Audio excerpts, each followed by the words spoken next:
Hey guys, and welcome to Ozzie Reviews, and welcome to August Q&A.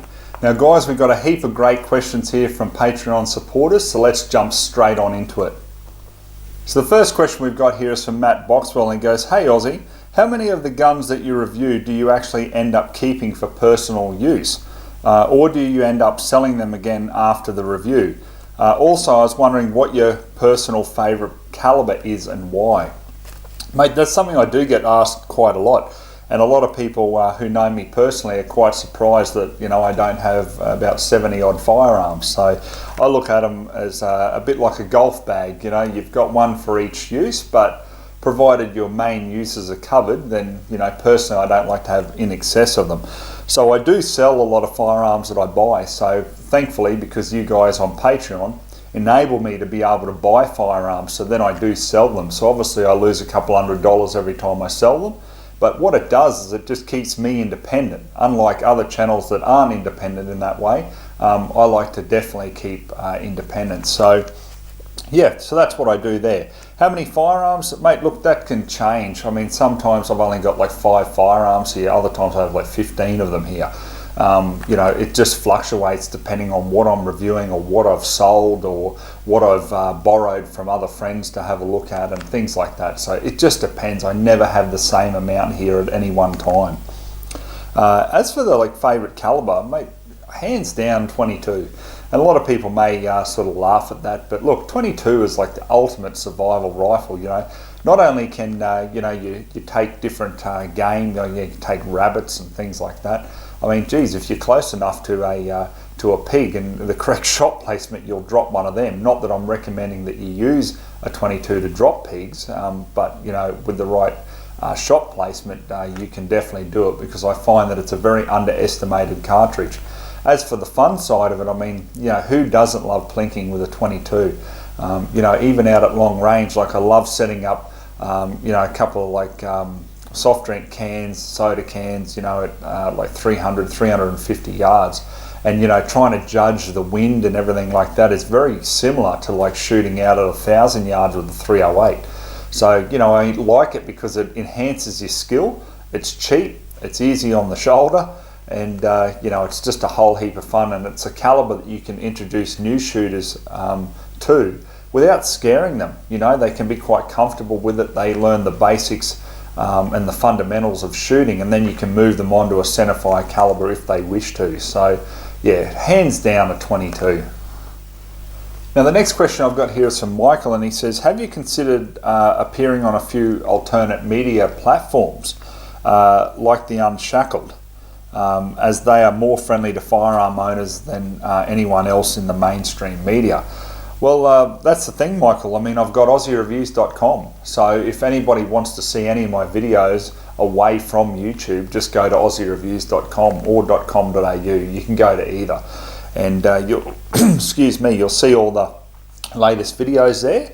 And, obviously I'm free to post whatever I want on my own website. I'm not hampered by YouTube's community guidelines and all the other anti-gun policies out there. Now the next question I've got here is from Patrick, is it Lean? "Hi Ozzie, thanks for all the great reviews. Any chance of a review of the Sako M10? Mate, this has been going on for about a year. I've been trying to organise a loan from Beretta Australia. So if anyone from Beretta Australia is watching, I don't know what in the world has happened to organising that Sako M10, but I was promised it, to borrow it and have a look at one, but it just hasn't come through. So what I find, guys, is look, I give different companies an opportunity. I'll review their products and that, but I'm certainly just not going to go chasing them, because at the end of the day, really, let's be honest, I'm doing them a favour, because if their product performs, who gets the sales and who gets the money? Well, naturally they do. So I would have thought that different companies would be a little bit keener at times, but in saying that too, look, companies do forget. I mean, I don't class myself as an absolute priority to any company, so yeah, who knows? I can chase them up about it, but I've asked a couple of times now and nothing's come back or eventuated at this stage. And next question I got here is from Evan Jack, and he says, "Hi Ozzie, will you be doing one of your usual style reviews of the Lithgow LA105 when your shoulder is up to it?" Well mate, my shoulder's up to it. I was shooting some 308 just the other day, and look, that was fine. No dramas there whatsoever, so I can easily do the review of the LA105. I did express my interest in it, but then Lithgow turned around and sent me an invite to come down for the launch day, so I don't know. Perhaps I'll give it a more thorough review if given the opportunity, but at this stage anyway, the LA105 launch is all that I'm planning on doing. Now the next question I got here is from Edward Gate, and he says, "Hi Ozzie, what are your thoughts on pistol calibre lever action firearms? Interested in the Marlin or Winchester rifles in 44 Magnum. Cheers mate, keep up the awesome work." Well mate, one of the things I love about that is the cheapness. You know, like obviously a lot of pistol rounds, you know, can be bought in bulk for a lot cheaper than rifles. So 44 Magnum's getting up there a little bit in price, you know, if you get some really high quality ammunition, but in general it's not too bad, very easy to reload for as well. So I do like the idea of them. I mean, if you're only really shooting out to 100, 125 yards, and let's be honest, like most hunting ranges, you're not going to be shooting over that. And in that, or within that range, I should say, the 357 Magnum and especially 44 Magnum, it has a lot of knockdowns. So, you know, if you're going after deer and things like that, you know, the 44 Magnum has some excellent loads for that. So, mate, I highly recommend it, and I just think it's great because obviously with the compactness of that actual pistol calibre, you know, you've got some decent mag capacity too. I think from memory, the Marlin, you can get that in a 10 shot for the 44 Magnum. So yeah, definitely something that, you know, I think you'd be happy with.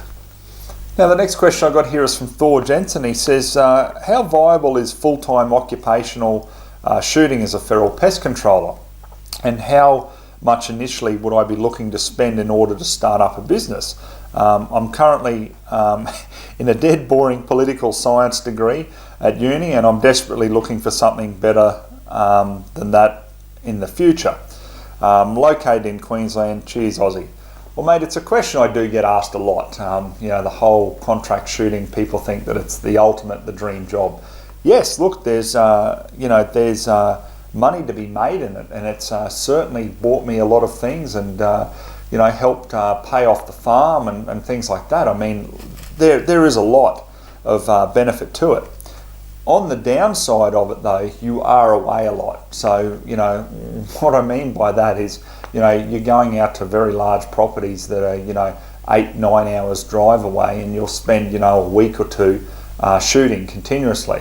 Most people would go, that's just the best job in the world. Yeah, to a degree it is, but then when you, you know, you're away from family, you know, I do know that you're a young fella there, Thor, so that might not bother you because you might not have immediate family as such that you want to spend time with or not, I don't know, but you know, that starts to wear on you a bit. And in my particular case, like, you know, I've got a lot of commitments here back on the farm, and obviously with the reviews, so it was starting to interfere terribly. And I mean, you know, I've been doing it for 8 years, so yeah, after a couple of years of it, it starts to wear you down, especially when you go out into different areas where, you know, like it's pretty hot. Like, you know, one of the contracts I had out at Mitchell there, you know, it was 48 degrees, and you know, shooting every day and that was just terrible. Like, it was so uncomfortable, but the work had to be done, so you just have to push on, push on, push on.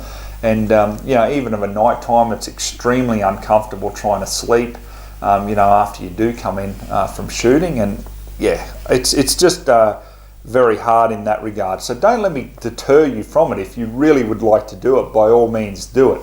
But it's not this glorious, you know, hunting adventure that people seem to think that it is, because remember, you're there to work, and if you don't produce results to that farmer, you don't get paid. So as for costs in setting it up, well, obviously you need to have your insurance each year, so you're looking at about $1,000 outlay for that.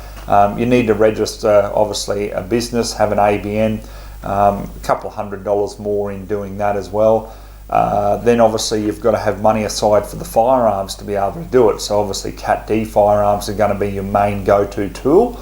So you're looking at anywhere between sort of $3 and $5 grand for each rifle, so you get a couple of rifles there. Yeah, there's 10 grand. So usually if you bank on about 10 to 15 grand, you could set up in doing it. So yeah, hope that answers your question there, mate. Now the next question I got here is from Ross Fisher, and he says, I've recently purchased a Hauer 1500 in 22-50 and noticed that you haven't really done any videos in this particular calibre. I was wondering what your thoughts are on the calibre, pros and cons. I've been enjoying it so far and seems to be good for small game and even on the odd go-to, but only every now and again, as the 243 and 223 are still my go-to rifles. Thanks in advance, Ross. Well, mate, it's funny because, you know, the 22-50 is a good calibre. There's no two ways about it. But why I personally don't have one is because I find the 223 does everything I want it to, you know, in that range. Now the 22-50, really, you're only going to be looking at pushing a 55 grain pill, you know, faster over the 223, but you certainly don't have the performance of the 243 there. So for me, I either would prefer a 223 or then to go up to a 243. But hey, look, a lot of farmers use the 22-50 to reach out at distance. So if they want to be able to shoot roos at distance, you know, look, I've seen farmers even shooting rabbits with them at distance, you know, which I think is massive overkill, but look, each to their own. But yeah, overall as a calibre, certainly has a place, but for what my needs are, I like a 223, especially if you get one in like a 1 8 twist, so that you can use the 55 grain pills out of it, but also go up to those heavier, you know, like 75 grain and, you know, 69 grain match and stuff like that, where, you know, the 22-50, you just can't do that. So that's the only reason that I prefer the 223 over it, but it really comes down to what you're going to be using it for. I think that it's a good calibre. Only thing is, if you're around people, like, you know, you're driving and someone's on the back of the ute with one, yeah, it's pretty loud, you know, over the 223. You've certainly got that supersonic clout with it, you know. It's just a specific calibre. That's probably the better word for it in my own view. Now the next question I got here is from James Healy, and he says, I'm looking for a handy lightweight general purpose rifle for pest control and light hunting out to 300 metres. Currently thinking along the lines of the Tikka T3X Superlight in 223 with a Trijicon AccuPoint to keep weight down and quality up. Do you have any recommendations for alternatives worth looking at where weight is a major concern? Mate, look, honestly, you've pretty much hit the nail right on the head with my own personal likes with that setup. I mean, I just recently did the Tikka Light, not the Super Light, but the Light in 223 with a Trijicon AccuPoint on top, and I mean, just a brilliant setup, perfect for that. I honestly can't see you going wrong with it. The Superlight's going to be a little bit lighter still. I honestly don't think you really need to look at any other alternatives there, mate, because that setup would be one perfect for what you want. You know, you could walk around all day with it. It's not going to weigh you down. It's going to be nice and light to be able to shoot from the shoulder. You know, having it in 223 in a lightweight setup certainly isn't going to hurt your shoulder. I could suggest like some cheaper options, you know, like Ruger American and things like that. But, you know, you've said Tikka here, so you want some really high quality. You know, you don't want any of those lower budget entry rifles by the sounds of it. So, you know, you could go for the Tikka. If you really wanted to go up from there, have a look at some of the lighter weight Sako rifles, you know, but that's only if you wanted to spend the extra money. But I really think you'd be happy with that setup there. Now the next question, it's more of a statement here from Chris. He says, hey Ozzie, can I give a shout out to 4 of my mates who recently got their Queensland firearms licence? Maddie, Clint, Nathaniel and Scotty. So Maddie, Clint, Nathaniel and Scotty, good work. Congratulations on getting your licence, guys. So hope you enjoy it, and welcome to the safe and responsible sport and hobby that shooting really is. Next question I've got here is from Henry C, and he says, hi Ozzie, what are the ideal firearm laws in Australia in your mind? Firearms for self-defence, registration or non-registration, calibre, ammo limits, military appearance, semi-autos, stand your ground laws, etc. Basically, if someone made you Prime Minister tomorrow, what would you push for and implement? Cheers, Henry. Mate, I have posted about this a fair few times, to be honest. My personal view on it is I believe there is a requirement for some laws. Obviously, you don't want to hand firearms out to criminals or people who have, different mental disabilities that could be a risk to themselves or other people around them. Definitely not. And I think that you'd find any gun owner would agree completely there. Now, where I go on from that is I like to, or if I was Prime Minister, I would actually like to reward people for all their years of law-abiding behaviour. So if you are a law-abiding person, you should have access to pretty much what you want. And why I say that is because when you look at places like New Zealand, now just a very quick rundown there, they've still got semi-auto shotguns, semi-auto rimfires, semi-auto centerfires, and they even have fully operating, full automatic machine guns available on a collector's license as well. You can have suppressors, there's no registration of long arms there, and in 2012 their last murder rate was 3 for the entire year with firearms. So obviously they're doing something right there. So when you have a look at what they do there, they do have a licensing system, but they do have arms officers who work for the police there. They are actual police officers that come out, you have an interview with them, they do different checks with neighbours, all that sort of thing. They're pretty thorough there. You've then got a 10-year licence and it's pretty much you're left alone. I agree with that 110%. But I also would go one step further. I honestly believe that the permit to acquire system that we have here, the licensing system that we have here is just simply revenue raising. And why I say that, before people start getting all upset and going, oh, it's all for public safety and that, rubbish it is. Let's be honest here. All it is just a police computer check. That's all it is. When you go to apply for a permit to acquire or you apply for a license, it's simply a check on a police computer. There's no more thorough checks for Category D license holders as to what there is Category H, or there's Category A or B or anything like that. It's just absolute rubbish in my view. So why do we need to pay for a license? Because the problem that we have here in Australia is when we do get a license, we're still not trusted. Everything we then apply for again, we might as well be doing the whole application again. And that's the problem, because they want to undergo more and more and more checks. Do you know what would be a simple, easy solution? An on-the-spot background check when you walk into a licensed firearm dealer and purchase a firearm. That's it. I don't believe that you should require a license, because why should you? If they're still doing a check on you, why should you have to pay for that privilege?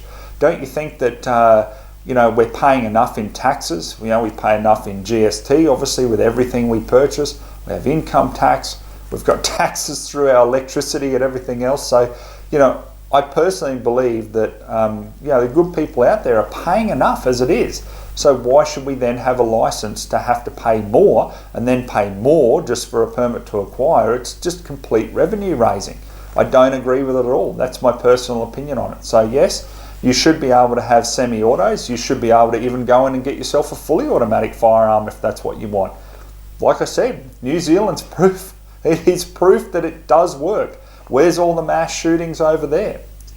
So that's where you've got to look at cultural differences, mental health issues, with how countries handle that, because there's a lot of other countries around the world that have their citizens having access to semi-autos, military-style firearms, as they like to call them now, suppressors, and yet there's no problems, or very, very minimal problems. I mean, per capita, New Zealand has less murder rates with firearms than we do here in Australia with all our so-called envy of the world gun laws. So I really think there's a problem. And what the problem comes down to is the licensed shooters on a whole are not the problem. And just because you might have one farmer who goes off and may kill his family, look, that is a tragedy, absolutely. But do you then go and punish 1 million other people because of the actions of one person? And that's what I don't agree with. You can put certain safeguards in place, but that's where it should stop as far as I'm concerned. And as I say, simply when you go in to purchase a firearm, it should be just an on-the-spot check, because an on-the-spot check on a police computer would obviously bring up if there was any domestic violence issues, or it would bring up if there was a mental health issue. You know, you may have been taken to a mental health facility, that previous week. So how would they normally know it if you've got a permit to acquire that you were issued 2 weeks prior? How are they going to get that paper-based permit to acquire off you, for example? So there's a lot of examples there, which in my view proves that the licensing and PTA system would be better done with just an instant check without having to pay all the fees. And especially when we look at our poor shooters over in Western Australia, with the amount they pay for PTAs and licenses there is just ridiculous. And I just don't see the justification in my own view. So I hope that answers your question. Okay, so the next question I've got here is from James McAuliffe, and he says, "Hi Ozzie, great to see you well on the way to recovery after the operation, and look forward to seeing the increased content on your channel. Again, mate, just a few quick questions. Number one, do you need a PTA to obtain a conversion kit for a firearm in Queensland?" Okay, so a conversion unit or a conversion kit is classed as a firearm here in Queensland. So if you go to the weapons categories regulation, you can see under category A and B that it also includes a conversion unit. So normally you would think, well, I need a PTA, but a lot of the time those conversion units don't even have a serial number on them. So how do you get a PTA for it?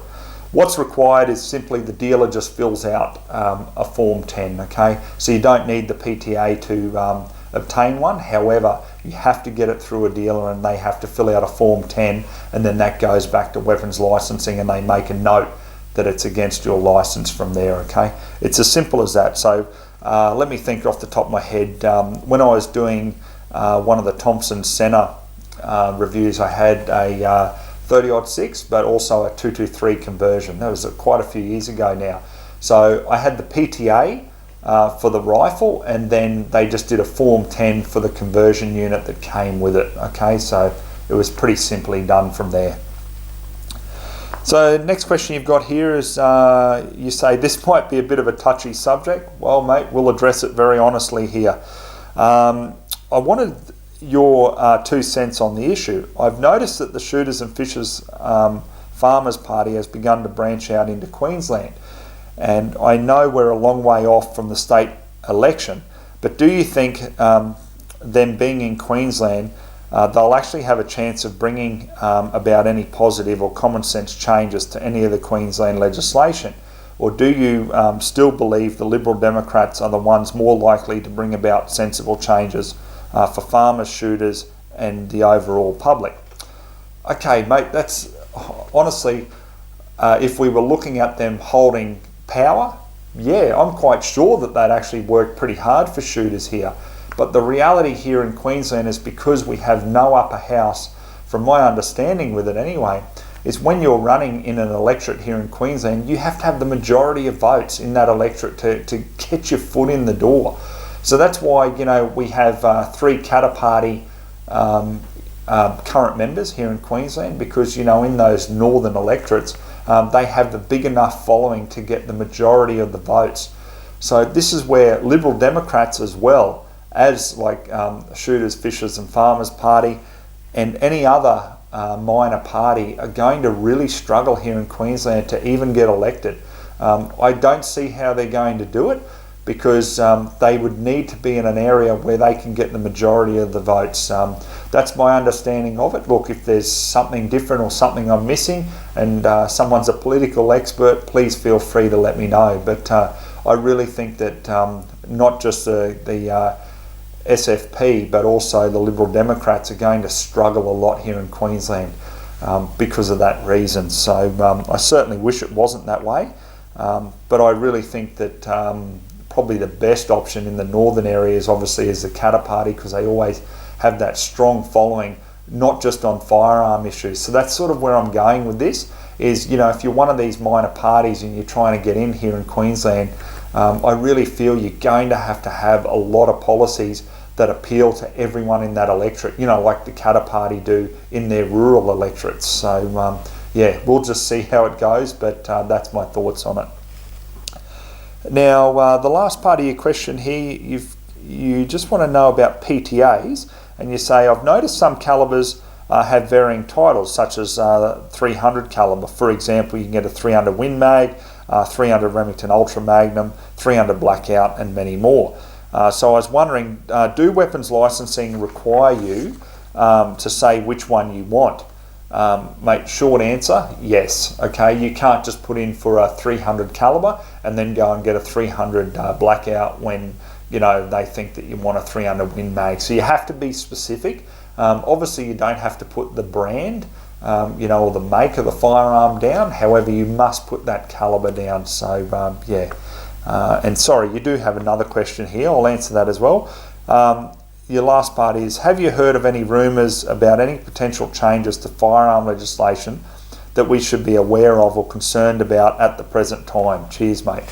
Well, I tell you what, I've heard down the grapevine that the Labor Party here in Queensland are definitely looking at trying to bring in the ammo restrictions. I did a video on it. Please refer to that video. It was released some months ago now about what the rumours were then. And I've heard now that the Labor Party and certain members in the Labor Party are definitely looking at bringing that in here in Queensland. So it's going to be another fight. That's all I can say about that.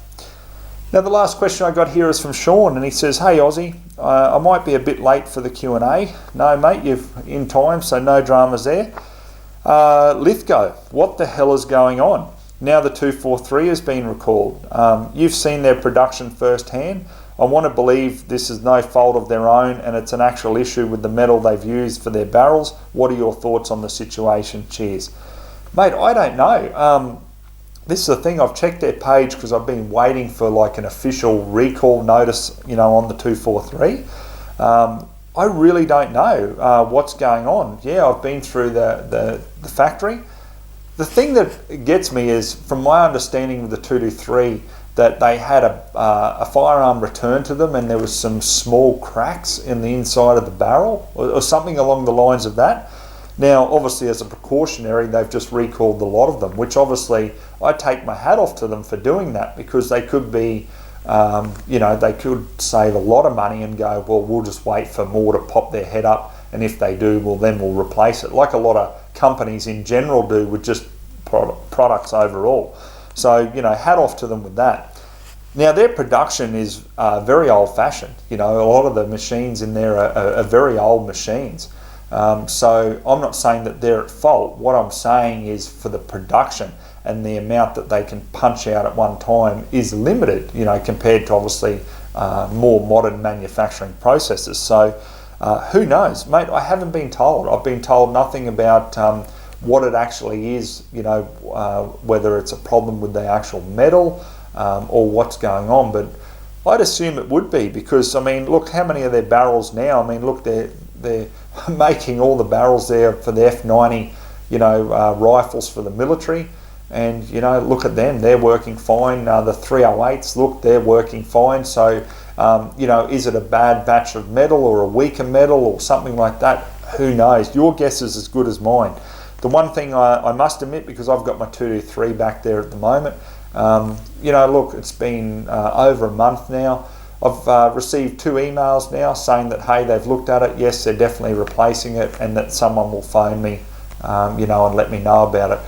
They're going to throw in a free magazine, I believe, and then obviously extend the warranty to 10 years, which is, pretty good on their behalf. So a lot of people get very upset about these sort of things, and understandably too. But it's not a fault that they've obviously meant to do, as if they would send out firearms knowing there was a fault. So what they've done is they've recalled all of them just to safeguard themselves, and my hat off to them for doing that. So that's my take on it. If I see anything more on the 243 recall, or there's something more official on their page, because I don't check their page every day, but if there is, let me know, guys, because I'll certainly share it to make people aware of it. Okay, guys, so that's all the questions for August Q&A. So thanks very much for submitting them. As I always do, guys, I love listening to the questions, and I love taking the time to answer them. So unfortunately, I can't answer every question I get from the general shooting community, so I've had to limit it to those who help me out on Patreon. So if you wish to do that, it's as simple as donating as little as just $1 a month, and then you can ask as many questions as you want, and I'll be able to answer them on this monthly Q&A series. Or if you don't even want to be included on the Q&A series, you can just message me privately on Patreon or on Facebook and let me know that you're a Patreon supporter, and I can confirm that, no problem. And I'm more than happy to help you out there and hopefully answer your questions. Okay guys, thanks very much for watching, so we'll see you on the next Q&A edition.